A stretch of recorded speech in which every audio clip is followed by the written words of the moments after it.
study your word together. We pray that you will be with all those on their way to church. In Jesus' name, amen. Okay, we'll have our Bishop Spotlight.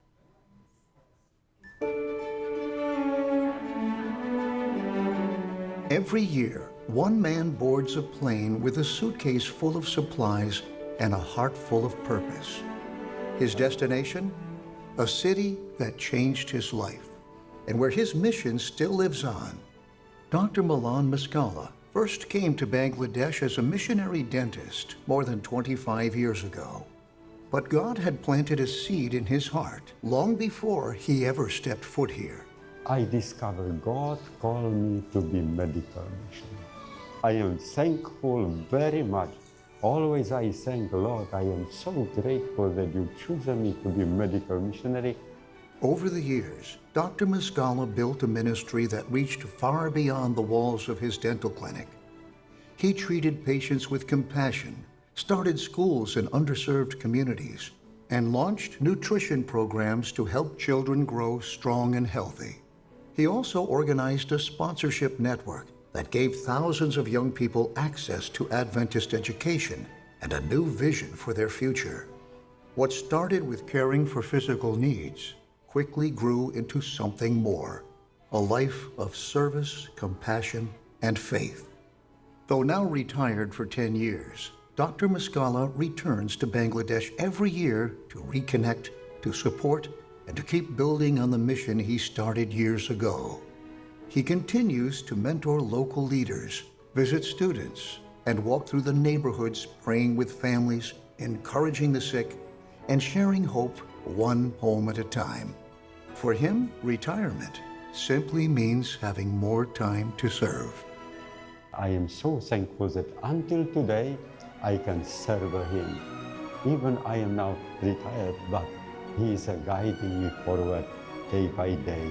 I do not want to do nothing more, nothing less than medical mission. Because of your giving to the mission offering, missionaries like Dr. Muscala can serve in places where they are needed most. Thank you for giving. Your support makes stories like this possible in Bangladesh and around the world. And I am so thankful that God chose me and called me to be missionary.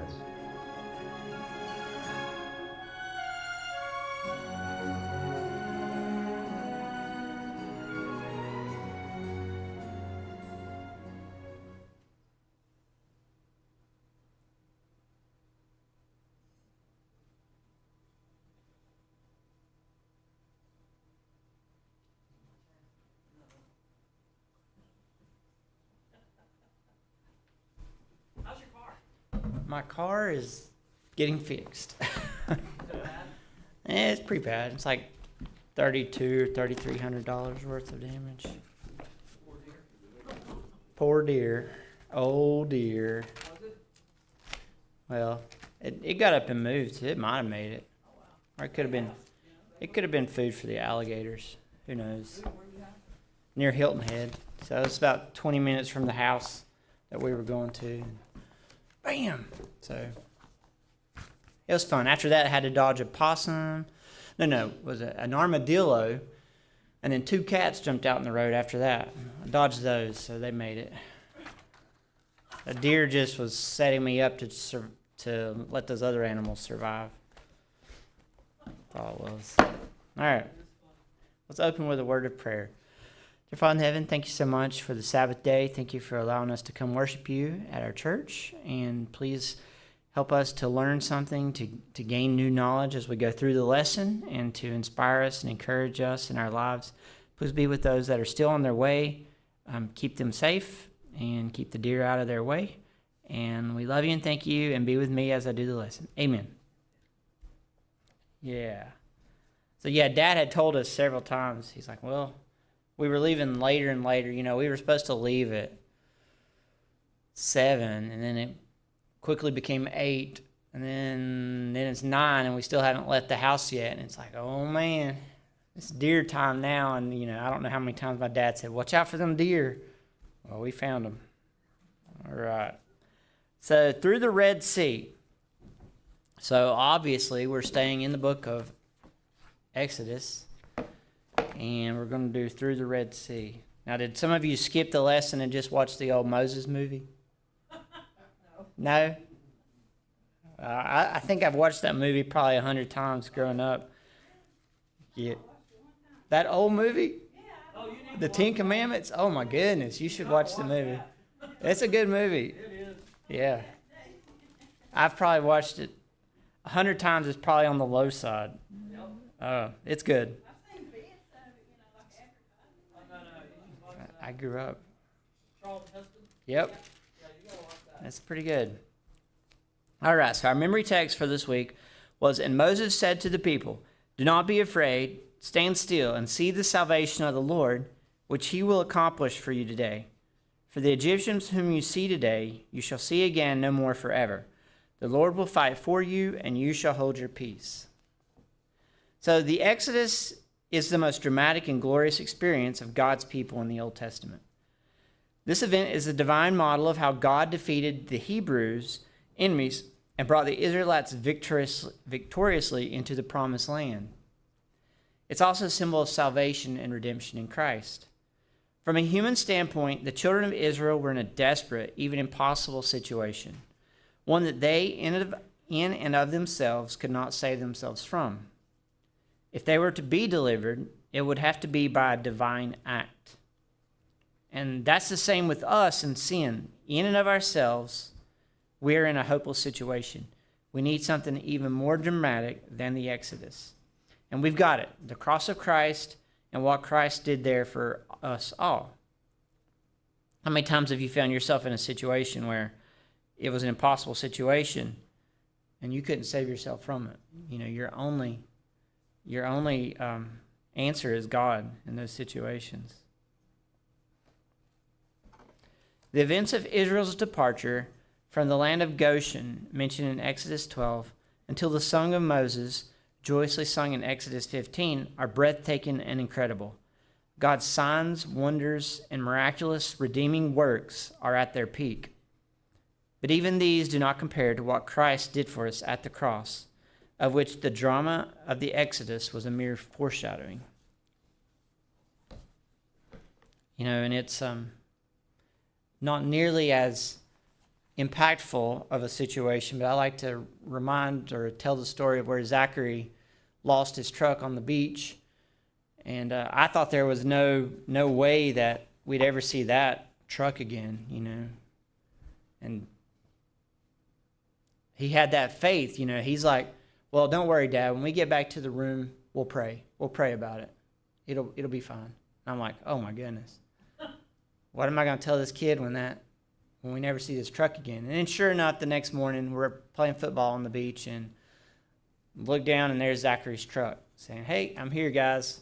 What's up?" You know, it's just not nearly as impactful as the Exodus of the Israelites, but still one of those impossible situations.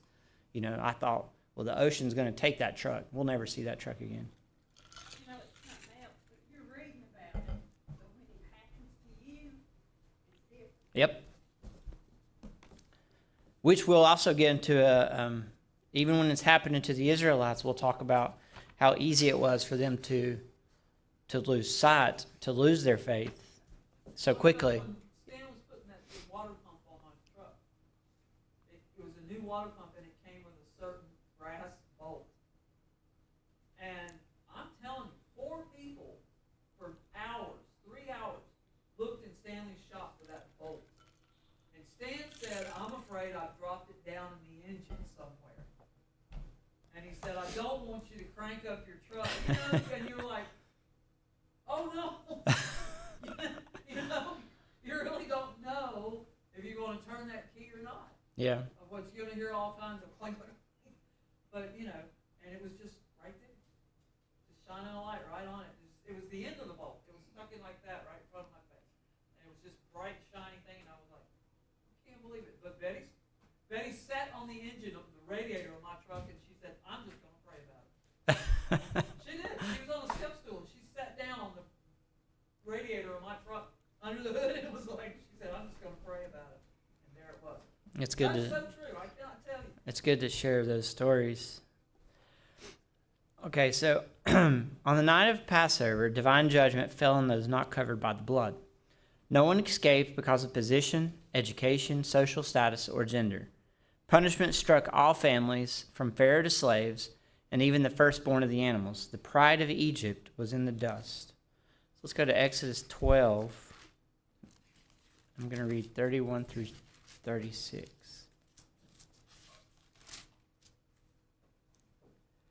The Exodus. During the night, Pharaoh summoned Moses and Aaron and said, "Up, leave my people, you and the Israelites. Go worship the Lord as you have requested. Take your flocks and herds as you have said, and go, and also bless me." The Egyptians urged the people to hurry and leave the country, for otherwise, they said, we will all die. So the people took their dough before the yeast was added and carried it on their shoulders in kneading troughs, wrapped in clothing. The Israelites did as Moses instructed and asked the Egyptians for articles of silver and gold and for clothing. The Lord had made the Egyptians favorably disposed toward the people, and they gave them what they asked for. So they plundered the Egyptians. So what strange request does Pharaoh make here, and why? He asked them to bless him. Thought that's kind of weird, isn't it? You know, he's been denying Moses and God, you know, what he's been requesting over and over and over. He's seen the plagues. He's seen all these attack, and then he's like, just go. But hey, on your way out, can you bless me? You know, I thought that's kind of odd. So, Don't you suppose that maybe when they seen all of the death that took place, don't you suppose that humbled him enough? But then he turned after they left, and he turned around and pursued them. yeah. And it's almost, when you say it, you know, it's the same story we see with the Israelites. The Pharaoh, he saw the bad events over and over and over, and still, like, his faith, his aspect on it changed, just like we see with the Israelites. They see the miracles, and then when something doesn't go their way, they turn away from their faith. And, you know, maybe that's the lesson for us is, you know, these people were there, they were witnessing these miracles on a day-to-day, and see how easy it was for them to, you know, turn away from God. There's a verse in the Bible that talks about we wrestle not against flesh and bone, but against spirit. And we see the forces of darkness that work there in that place. Yeah. I think he asked for them to bless him because he was sorry about what happened to him. Yeah, But then what? I gotcha. Well, it was out of defeat. It wasn't that he repented or anything else. He was, yeah. He simply wanted everything to stop because his people were like this close to, you know, throwing him in a pyramid and sealing him up with a big rock, you know. Yeah, I had never thought about it from that aspect. You know, they were just like, look, something's in the blood fly. I mean, think about living through all those plagues Yeah. and everything. It wasn't because he all of a sudden had a soft heart for Christ or the looking for God. He was still a God, and he's like, look, I'm beaten. I look like I'm beating all my people. There's so many reasons why he just said, get out, beat feet. Right. You know? Beat feet. And I thought, too, he could have been just, you know, really hurting over the death of his son. Yeah. And that made him not think like normal. And then he said, and bless me. It is. But we know he wasn't really sincere about it with what he did a little bit later. Right. Yeah, it's just odd. You know, I don't guess we won't know the exact reason for that, but you know, I think was it Emma that said, or Darlene, that he was sorry. He wasn't sorry for his behavior and his attitude. He was sorry for the consequences he was facing, and so he didn't want those consequences anymore. I think that's what the rest of the lesson here talks about. We'll get on to that. So, how interesting that Pharaoh, in telling the Hebrews to go and worship, adds this request, and bless me also. Why would he, the king of Egypt, a god on earth among his people, ask that? It sounds as if he's finally catching on to the power of the Hebrew God and would like to benefit from it. However, how can God bless him while he is steeped in rebellion, stubbornness, sin, and pride? Sure, he finally gave his consent, but it wasn't out of submission to the will of God. It was instead out of defeat. He wasn't repentant, as his later actions will reveal. He simply wanted to stop the devastation that was destroying his kingdom. Pharaoh was humiliated, and given the tragic circumstances from the worst plague of all, he gives permission for Israel to leave Egypt. What he refused to grant all previous times, and no matter in the suffering his actions brought upon his nation, he now permits. And the Egyptian people, understandably, are eager for the Hebrews to go as well. As they said, "Please leave, or else we shall all be dead." So the people there, it was on the news every day, Pharaoh denies Israelites to leave again, more plagues to come. I'm sure the people the Egyptians weren't very happy with the situation. I never thought about it from that perspective. Well, he's supposed to be a god. Yeah. And they're like sacrificing to him. They're doing everything they're supposed to do, and it's still hammering them every plague. And Some it's got to throw you some doubt in there. some political unrest for his people.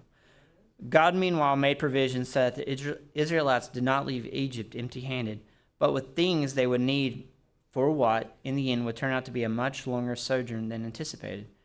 The Egyptians gave the Jews these precious articles only to hurry the people out of the country. But the items were wages that were long denied the Israelites for centuries of slave labor. Surely for the Egyptians, the price of getting the Hebrews out of their land was cheap enough. And this is the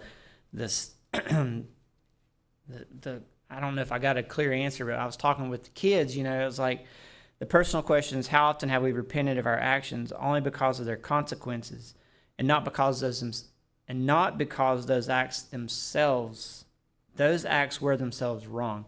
So it's easy to we all think about this, and it may be hard for you to come up with something without really deeply looking into your own life. But as a kid, you look at kids and it's really easy because, the kid, for the most part, most kids aren't genuinely sorry.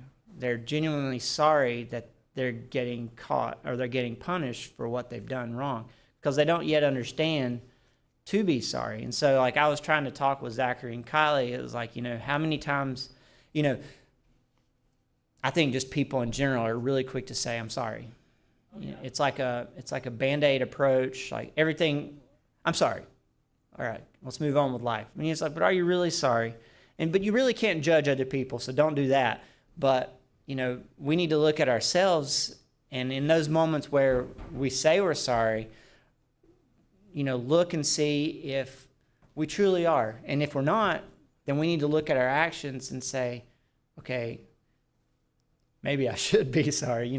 Maybe this is something I need to talk to God about, not just, I'm sorry that, I don't even know. It's hard to put it in words. I wrote down here, I said, I had to change and learn that I never got away with anything. That's At true. all, eventually. Yeah. It either came back to get me in this life or it's going to come back to get me in the next. Right. And I think that was the second part of the question is, how can we learn to be sorry for the sins that, in a sense, we get away with? Those sins that we might do that, maybe are all behind a closed door, or, it's a sin against God and yourself, not against other people. But I think when you learn that you're truly sorry is when you say you're sorry and you think, and it bears on your mind, and you realize, that wasn't really a sincere "I'm sorry." yeah, You think about it, and yeah, you feel guilty. It's a guilt. You feel guilty about it. I have a problem. I'm going to confess right now. I speak. That's the transgression of North Carolina law. And I'm not sorry. You speak. I'm a speaker. I know how to control you with that. He'll help you with that. Real quick. Mostly in the morning, about 5 a.m. when there's not many cars on the road. Now, when there's lots of cars on the road, I don't have lots of cars, but in the morning, I'm a speaker. I know one, and he'll help you with that. And make you sorry for the consequences. You would. And I guess, what, 20, 10, 15 years ago when I did get a speeding ticket, you know, I did repent and I did slow down for about 2, 3 years. So One part on you're, that one time, one morning, you're you're just so close to due for another one. Anyway, you're gonna get a ticket in the mail, 'cause they don't do that. Yeah, Over anymore. I They mean, just get kinda close and they take a picture, and then you're gonna, whoever registration's due, you're gonna get a ticket. That's how it works. just don't mention the street name on the microphones, just in case. That's a good example. Yeah, Yeah. yeah. You know, I agree with what Darlene was saying. You talk about how do you know that you're sorry for your sins?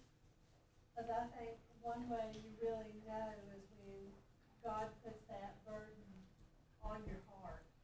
He lays it heavy on your heart, and tears come to your eyes, and He brings a little bit of clarity to you, and you start to realize what you've done. You know, more than just I'm sorry. It's your actions have truly hurt somebody, you know, and He brings that to you, and brings you to like a real sense of repentance. Right. Other than just, I'm sorry for what I did. You're truly sorry for what you did because you cry and you ask God for repentance because you recognize in your own heart how much you deeply hurt somebody. Right. And so, you know, it's something to keep in mind, but, you know, if we listen to that still voice in our head, then maybe we won't have to say we're sorry quite as much, you know. We don't take that step into doing that thing that the Holy Spirit's telling us not to do in the first place. So just take a little extra time to, you know, listen to that so we don't have to be sorry. And you really don't get away with it either. No, that's what Emma was saying. You don't. Smiling nose off. Right. That's a real conviction. Yeah, you don't get away with it. It makes you glad that in Exodus, the whole story of Exodus, you really see that God is a God of second chances. Yeah. For all those years that Israelites wandered in the wilderness. Second chances and third chances and fourth chances. Yeah. Of many chances. Yeah. Yeah, He's very merciful. All right. So the promised time of redemption, of deliverance, was about to arrive. The people needed to be prepared. They needed not just to believe, but to act on those beliefs. God had told them what they needed to do by faith. Now they needed to do it. Though in a totally different context from what James was writing about, the principle fits very well. But do you want to know, O foolish man, that faith without works is dead? All right, so now we're going to do Exodus 13, 1 through 16. It was funny, whenever we were doing this with the family, I told Kylie Exodus 31, 1 through 16, because I took a spell of dyslexia. And then, of course, while she started reading it, about halfway through, I started wondering, dyslexia, would those people be okay in in countries that read right to left? You know? And then I was like, wait, Kylie, we're in the wrong verse. And so, rewind. Anyway, so 13, 1 through 16. All right, where are we? Not 31. The Lord said to Moses, consecrate to me every firstborn male. The first offspring of every womb among the Israelites belongs to me, whether human or animal. Then Moses said to the people, commemorate this day, the day you came out of Egypt, out of the land of slavery, because the Lord brought you out of it with a mighty hand. Eat nothing containing yeast. Today, in the month of Aviv, you are leaving. When the Lord brings you into the land of the Canaanites, Hittites, Amorites, Hivites, and Jebusites, the land he swore to your ancestors to give you, a land flowing with milk and honey. You're to observe this ceremony in this month. For 7 days eat bread made without yeast, and on the seventh day hold a festival to the Lord. Eat unleavened bread during those 7 days. Nothing with yeast in it is to be seen among you, nor shall any yeast be seen anywhere within your borders. On that day tell your children, I do this because of what the Lord did for me when I came out of Egypt. The observance will be for you like a sign on your hand and a reminder on your forehead that this law of the Lord is to be on your lips. For the Lord brought you out of Egypt with his mighty hand. You must keep this ordinance at the appointed time year after year. After the Lord brings you into the land of the Canaanites and gives it to you, as he promised an oath to you and your ancestors, you are to give over to the Lord the first offspring of every womb. All the firstborn males of your livestock belong to the Lord. Redeem with a lamb every firstborn donkey. But if you do not redeem it, break its neck. Redeem every firstborn among your sons. In days to come, when your children ask you, what does this mean? Say to them, with a mighty hand the Lord brought us out of Egypt, out of the land of slavery. When Pharaoh stubbornly refused to let us go, the Lord killed the firstborn of both people and animals in Egypt. This is why I sacrificed to the Lord the first male offspring of every womb and redeem each of my firstborn sons. And it will be like a sign on your hand and a symbol on your forehead that the Lord brought us out of Egypt with his mighty hand. All right. So what does this mean for us today? Does anyone have a good answer? What was that? It points to Christ. Yeah. Any further? No? We'll keep going. God mercifully guarded the Israelite families who were under the blood because by faith they had marked their doorframes. These new directions came from the Lord through Moses. Consecrate to me every firstborn male. This legislation was valid for humans as well as for animals. One principle behind this injunction is that everything belongs to him because he is our creator and the owner of everything. The earth is the Lord's and everything in it, the world and all who live in it. The silver is mine, the gold is mine, declares the Lord of hosts. The Israelites' firstborn sons were the firstfruits of God's blessings which he had bestowed upon them. They were also a sign of their total consecration to him and of their understanding that all they possessed came only for him.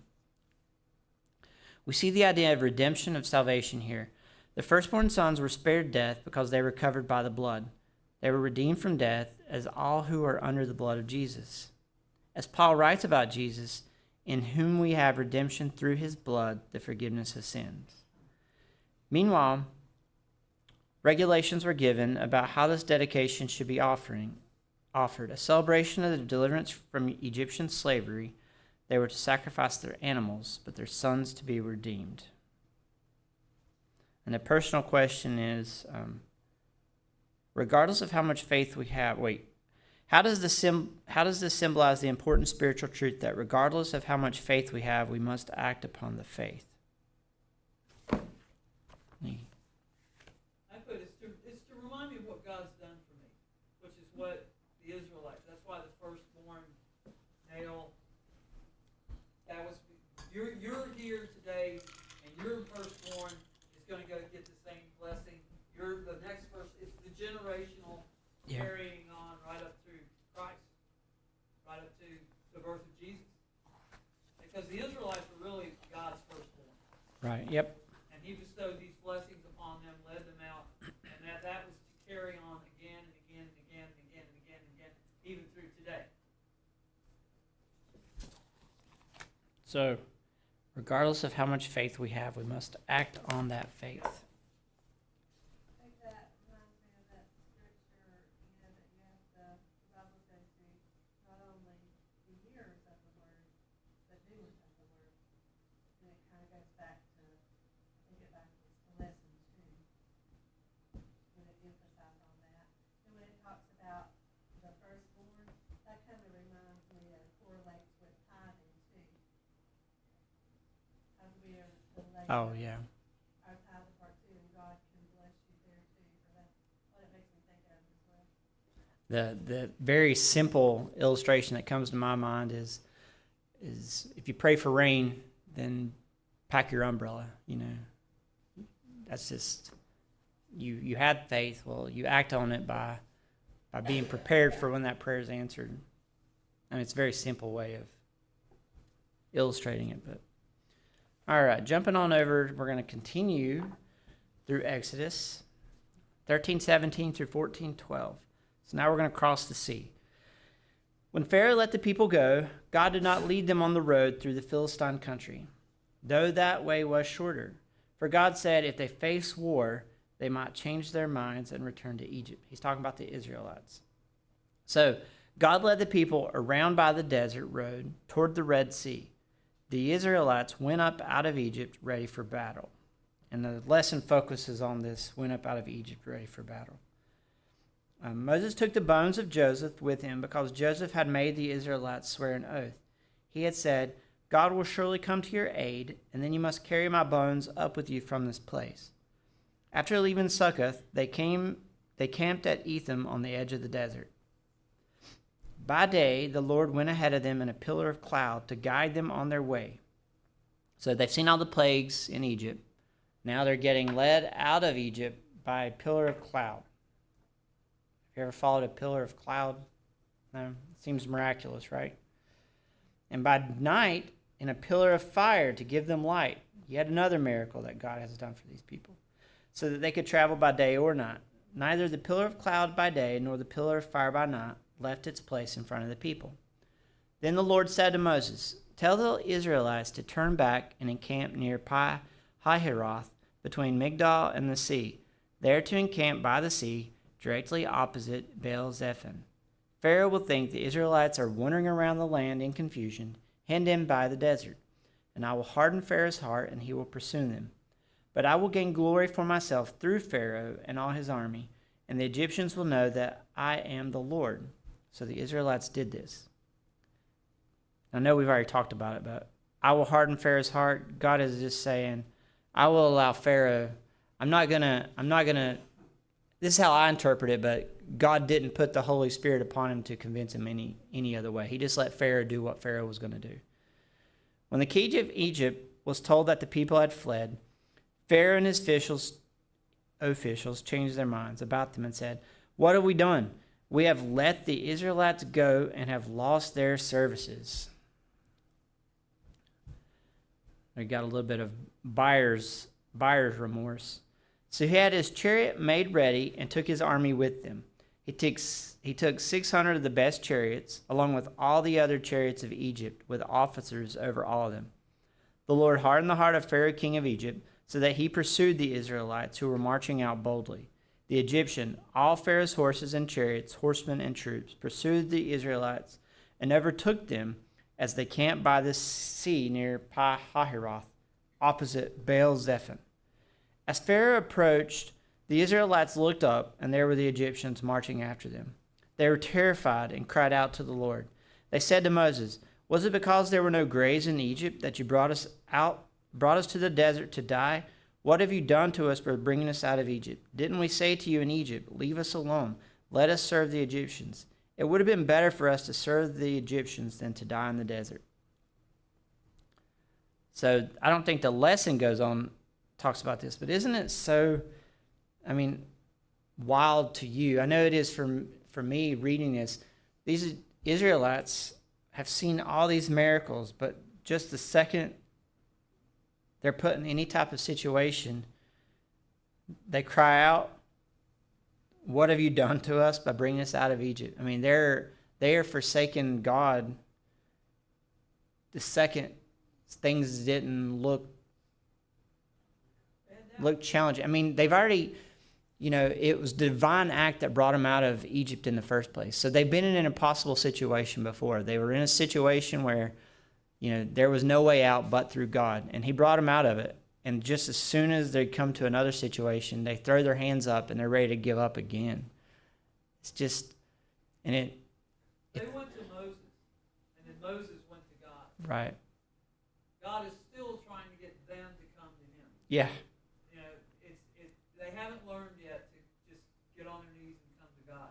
That's a good way to look at it. They go to Moses, and Moses has to go to God and speak for them. And they still haven't quite crossed over to that between like me and God.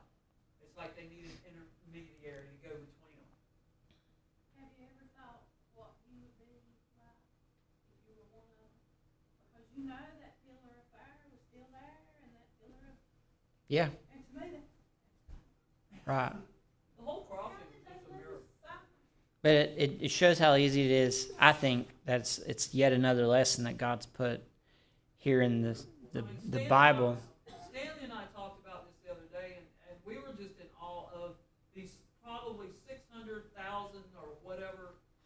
I mean, it was massive. It was the bulk of Egypt, The amount wasn't of it? people, yeah. I mean, it was massive, the amount of people that Yeah. was moving. That is the largest exodus of humans in history, apparently. And it took days to get from one spot to the other. I mean, it was not a week-long adventure. It was a Yeah. long ordeal to get these people to go across one to the other. I think, the Israelites were kind of like a beginner in faith again, because they had lived in Egypt for all those years, and they were used to the luxury, they were Yeah. used to having food, they were used to having things provided for them, even though they had to labor for the Egyptians, they felt secure, and so it's like they had to start all over again in getting to know Jesus because the customs had rubbed off on them, and I think that's kind of like us when we're not connected to the Lord every day. It's easy for trials to just knock you down. Right. It's easy for your faith to falter, if you don't have that like daily connection and you're not grounded. Yeah, I And think sometimes when you're grounded, you get knocked off your feet. I think it serves as a lesson to exactly what you're saying, that the Israelites, they had these miracles happen in their lives daily, every second of every day, and yet they still had trouble. And it's just kind of preparing you, we're going to have these troubles in our life where our faith wavers, and, we need to look to the Bible and look to, I think the lesson, if it's not the lesson, it's some other thing I read. We need to look at it is the lesson. All the good times that we do have in our lives, and thank God for those, and reflect upon those times when we're going through the bad times. And then I forgot. Yeah. One other thing I could see, if I was in that crowd and, see the Egyptians, know that big old cloud and pillar of fire by night, was there leading us. And now it starts lifting up. He's leaving us here. Yeah. Can you imagine the That would be, yeah. And then it moves over them and down between them and the Egyptians, what a relief. It would be, yeah. Just as they see it going up, they panic. I could see that, yeah. For me, it's the walking through the water. Yep. Yeah. I mean, you look here, you look there. I mean, that would be the seal. That would be the icing on the cake for me. It's just like, wow. But going back to their faith, like acting on their faith, the Israelite people did step out of those comfort. They left all their housing, the comforts of Egypt behind, and they did walk by faith, and they left a comfortable situation. How you think about that, how hard it would be to, say God calls us to leave North Carolina, we got to leave today, guys. How easy would it be for you to be like, okay, we're not living under any oppressive. Take my stuff. Yeah, but that would be tough. And so you put yourself in those Israelites' point of view. They did pick up their stuff and they left. I don't know what the other political ramifications, or if Egypt was kicking them out. You can't It's funny stay. you say that. I've got a neighbor that's 4 storage units because she's just hanging on to this stuff. It's stuff. And she's like, I guess it'll be there till I die. And I'm just like, why? Yeah. I mean, why? You go once a month or so to find something that you think about, and then you take something out, but you put something from because you don't have, the house she lives in isn't big enough for it, and so she just replaces back and forth, but she's paying for 4 storage units, and it's stuff. It's tough. It's tough to leave stuff. It's tough to let go Yeah. of stuff. Were there any Israelites that did not perish in the Red Sea that could go back to tell this story? of Exodus, or do you know that all the Israelites perished? Sorry, I not had the Israelites, I mean the the Egyptians. I had read about it some, but I couldn't find a definitive answer. Anyone Who else? would have went back to tell the story of the Exodus? And even the Pharaoh died in the Red Sea. Oh, yeah, he died. But I just wondered if there were any Egyptians that. I don't think they survived that. did. I think they all perished. If it was any that did come out of life, it would probably be one reason. God used that one man for a witness to what took place. I mean, that happened over and over. Different places, different times.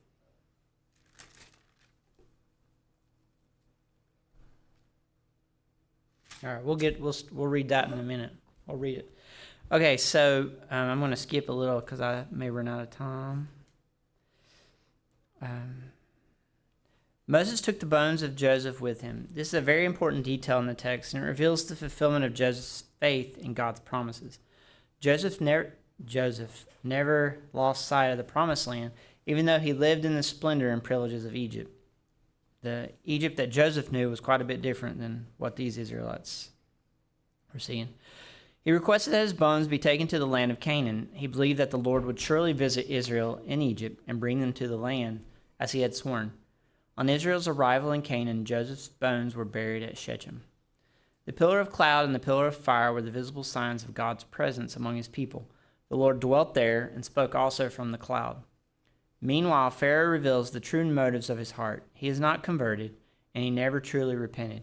His asking God to bless him was a farce, perhaps a deception in his own heart. He gathered his army, and they went after the escaped slaves. How totally blinded by sin this man really was. Now think about this. Quick note. How many times have you confessed and then went back to doing the exact same thing again? Think about it. Write it down. All right, moving on. When the people saw Pharaoh's armies coming, they spoke words and expressed sentiments that would be echoed by them more than once. Because there were no graves in Egypt, have you taken us away to die in the wilderness? Why have you so dealt with us to bring us up out of Egypt? That is, having already seen such dramatic manifestations of God's power, which included the sparing of their own firstborn sons, the people still displayed a stunning lack of faith. And this is the personal question that I was referring to earlier. Think of the last time you faced a terrible situation. Got it in your head? All right, so what was your first reaction? Faith in God or a lack of faith? You don't have to answer that out loud. It's a tough one. So, what lessons should you have learned from that situation that could help you the next time another comes? So, and in the lesson, which so meanly but honestly tells us, and come it will. You know, there will be another bad situation where in our lives. Right now my truck's broken down. Yeah. And it's looking like it's going to be pretty expensive to fix. But in the meantime, God has put people in my life to help me through that. Even this morning, somebody gave me a phone number of somebody who might be able to help me. You know, and you just got to work through it. Because, I mean, I've lost, Henry's like not sleeping at night over this. Yeah. It's about stressing him just totally out. And, you know, it's to us, it's a major deal for us. But, like I said, this morning somebody gave me a phone number. This guy might be able to help you. Neighbors loan me their vehicle to drive. I mean, put people in my life. God's put people in my life to help me. I'm sort of in that same situation. I think there's a steel rope in that truck. And that's going to be $3,000. That was the number with 3 to 4 was quoted to me. And I'm like, And then about right. Tyler's I did try. vehicle tore Matter of up. fact. His vehicle tore up 2 weeks before, and it could be the motor blew up or a timing chain. So we're down to one vehicle, and we have to keep watch on the oil. Well, not that kind of money. My problem is, I've talked to so many people, and the range of what they say to me is so vast. It's like, well, it could be this, or it could be that. It could be 4 months. I'm like,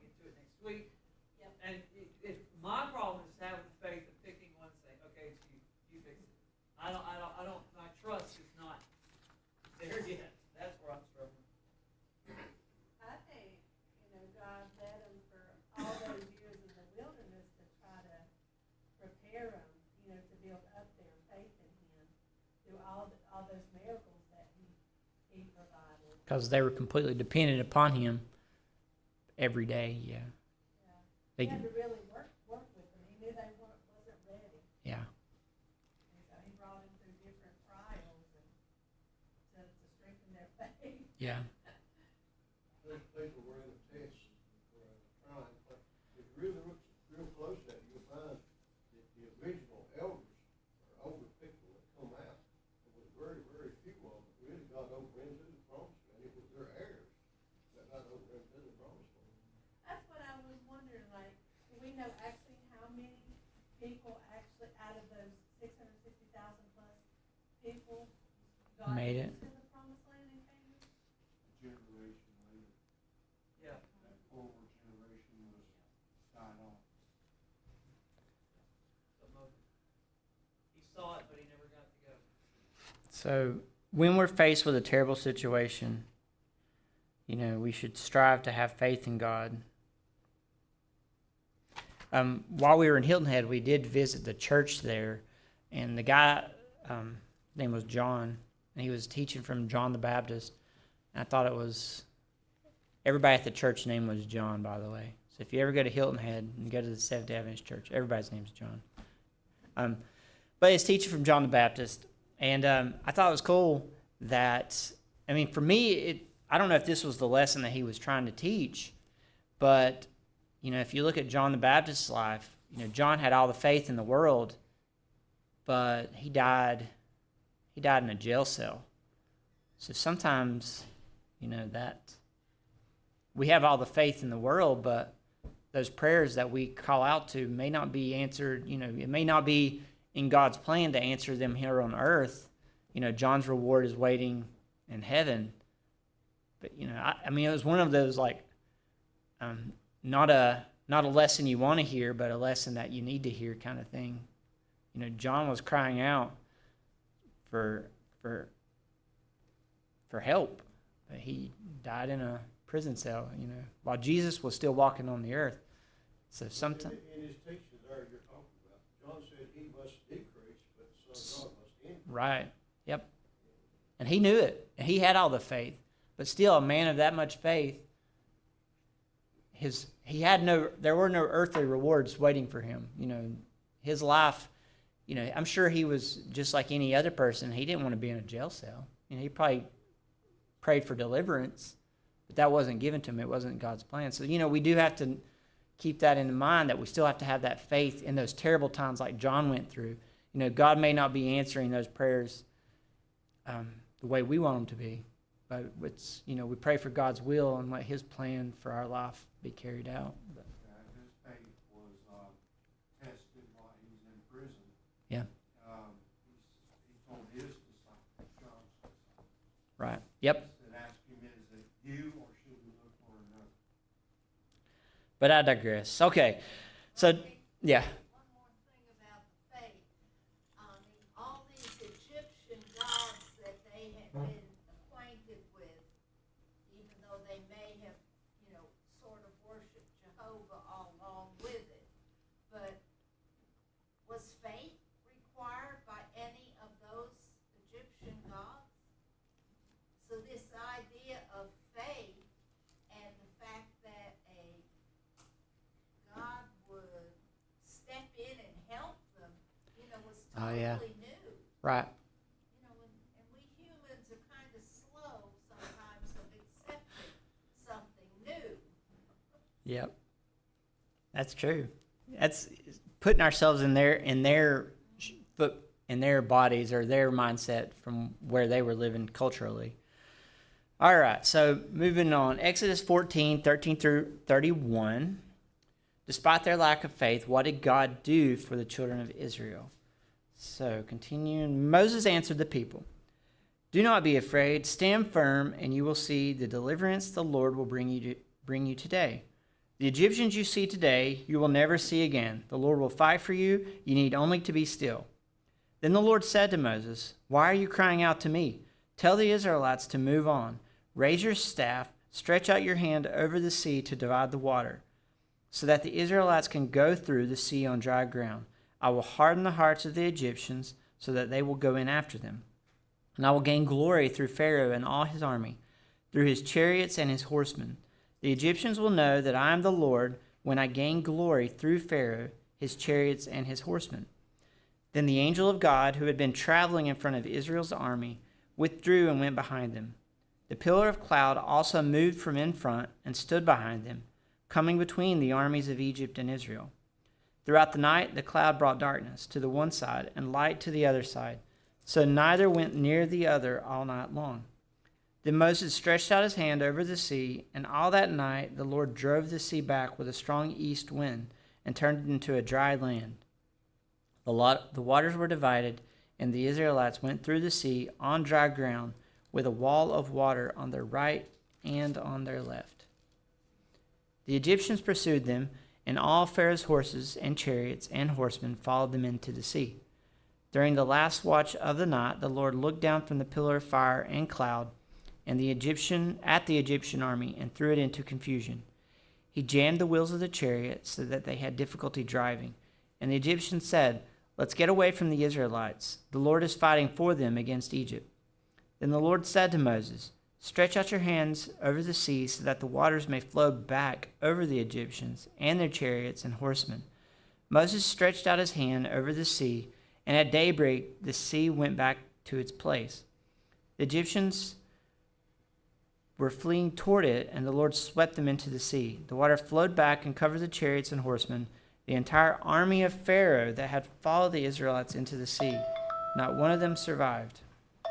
But the Israelites went through the sea on dry ground, with a wall of water on their right and left. That day the Lord saved Israel from the hand of the Egyptians, and Israel saw the Egyptians lying dead on the shore. And when the Israelites saw the great power the Lord displayed against the Egyptians, the people feared the Lord and put their trust in him and in Moses his servant. Pretty powerful. So this reminds me, I'll bring it down a notch to be a little funny. But I don't remember what pastor it was. That there was a children's story. And it was talking about a little kid. And someone approached him and said, "Hey, the Red Sea was only..." I haven't looked this up, so don't quote me or fact check. Or please do. You can tell me this story better. But the Red Sea is only like 3 feet deep. That's no miracle. And the kid was like, "Wow." And the guy's like, "Why do you keep saying wow? It was only 3 feet deep." He's like, "God drowned the entire Pharaoh's army in 3 feet of water?" I was like, that's genius. The kids, of course, it's just a little Bible humor, but I have to look up where I think it's in certain parts the Red Sea is very, very shallow. And the guy was trying to convince the kid that it didn't happen or it wasn't that big a deal. And he's like, "Wow, drowned the whole army in 3 feet of water? That's crazy." So anyway, moving on. So despite their lack of faith, what did God do for the children of Israel? What did God not do for the children of Israel? All right, so He kept providing for them. he did, yeah. And then he got rid of the enemy chasing them. Gave them They were, redemption. and back to the earlier point, he was, they had to rely on God. There was nothing they could do to save themselves. They couldn't get themselves out of Egypt. They couldn't save themselves from this army. They couldn't cross the sea. They couldn't survive this trip through the desert. So they were definitely in a faith-building exercise. Talk about these favor on these chariots and all this. The evidence of these chariots are over there in that water today. In other words, they're fully covered, they're on their side, and the wheels is up, they're fully covered in coral. They went in there with x-ray machines because the government of that nation would not let them remove it. They took pictures with an x-ray machine, and these brass wheels showed through all of this coral. And these things they're still there today, and it's special. It comes on about every 2 or 3 years. I don't know if you've seen it or not. I don't think I have. It goes into detail on that.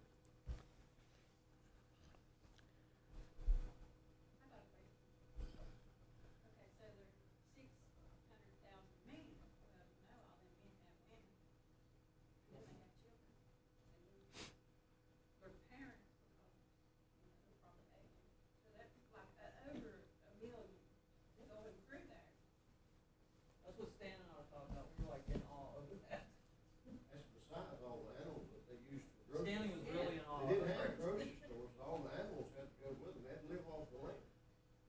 There wasn't no place to go fishing over either. Do you think they were just, I It mean, was following the next person?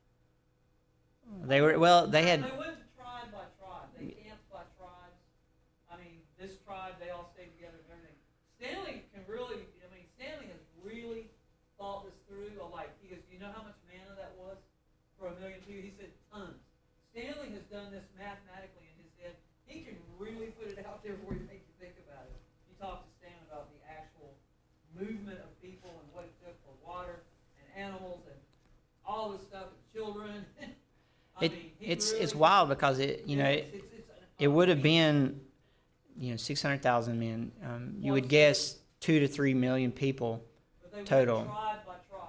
But They were all in their own tribe. Egypt, that was probably like 50% of the people living in Egypt. So it drained all of Egypt, or at least half of Egypt. My thoughts was, not all of them had faith. They're just following the crowd. Well, it said,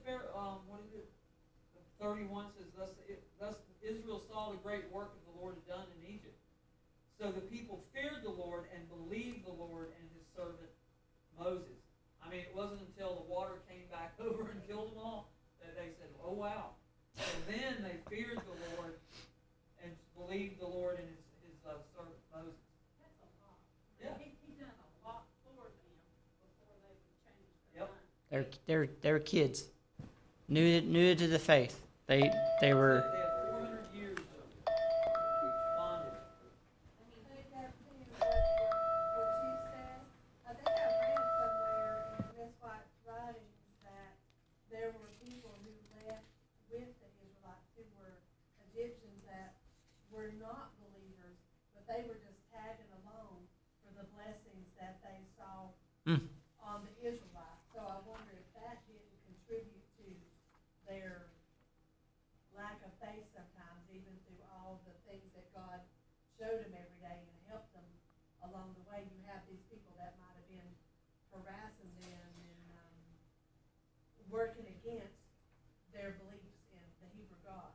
Right. You know what I mean? Yeah. I wonder if that didn't contribute to it. I was gonna say, it's remarkable, having seen all of that, they saw these miracles, and they saw all of this happen, and yet you see how quickly the effect of miracles and the awe that they produce wears off, because shortly thereafter, they're back to worshiping the golden, Yeah. It's not a long interval between the two things, and I think that we have to draw a similar parallel for ourselves and realize, we ask for miracles, and we say, if only I could have this miracle, I would believe, and I would feel good in my faith. But quick miracles are not the thing that establishes trust and relationship. Those things take time and are a daily walk, because unfortunately the effects of miracles quickly wear off in people's memories, and you see that with Jesus too. How many times did he miraculously heal somebody, and then people's faith would fall off, and Right. forget about it. Yeah. I don't know if it was in the lesson or what, but I think how we should stay locked in our faith is, think about each day, like how many things did God protect me from today? I had a good day today. That don't just attribute to, well, nothing bad happened. Attribute that to God gave me today with nothing bad, and I should be thankful and praise God for today. And so that way, when you get to that terrible day, it's not that God didn't protect you, but you're just thankful for each and every day. He's working in our lives every day so that the terrible days are not so terrible, because there's still sin. We're still living in that's it. It must have been in the lesson, but we're living in the devil's domain. So this is a world of sin and the consequences of sin. So we're living in a world where every day should be bad. So the fact that we have good days is a blessing from God in and of itself. So I don't remember where I read that. I thought it was in this lesson, but I'm not sure. So I'm going to really quickly go through everything else. Do not be afraid. Okay, we're done. I'm just kidding. I think the first paragraph of Thursday sums it up really. The Song of Moses and Mary. Yes. So Moses wholeheartedly trusted God and his word. He encouraged the people. There was 4 crucial points. Do not be afraid. Stand firm. You will see the deliverance of the Lord will bring you today, and the Lord will fight for you. I know I read those fast. They're in the Bible. You can try to, you could print those out if you need to. Put them in front of your whatever you look at all day. That could help you. The Song of Moses. So the whole Egyptian army was overthrown. No one survived, to answer your question, including Pharaoh. It was a stunning defeat for the Egyptians and a complete victory for God's people. No wonder all through their history, and even to this day, the Jews recount this story. So the song is Exodus 15, 1 through 21. I'll read Friday's lesson to sum it up. God was for the Israelites despite their little faith. So you could replace that with you. God was for Rocky despite little faith. You can put your name in there. He's for you. He wished to teach and guide them in how to think and behave as his chosen people. God led them patiently and directed them to a location where they would encounter fewer challenges. The Israelites had little knowledge of God and little faith in him, and they would have become terrified and disheartened. They were unarmed, unaccustomed to war. Their spirits were depressed by long bondage, and they were encumbered with women, children, flocks, and herds. I don't think encumbered by women. I'm just saying. Betty Joe props me up. If anything. In leading them by the way of the Red Sea, the Lord revealed himself as a God of compassion as well as of judgment. The certainty of this redemptive act of God in history assures us that we have nothing to fear for the future. The last stanza focuses on future enemies who would be faced in conquest of Canaan. Because of God's powerful arm, they would be as still as a stone. When we face certain impossibilities, when we feel cornered and do not know which way to turn, we can find assurance in the Song of Moses, for it commemorates a great event in the history of God's people. All right, that's it. Bow for a prayer.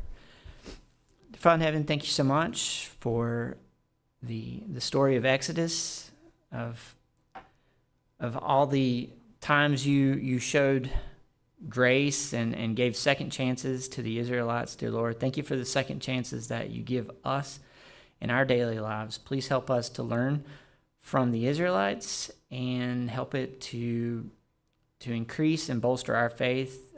We thank you for each and every day that is good.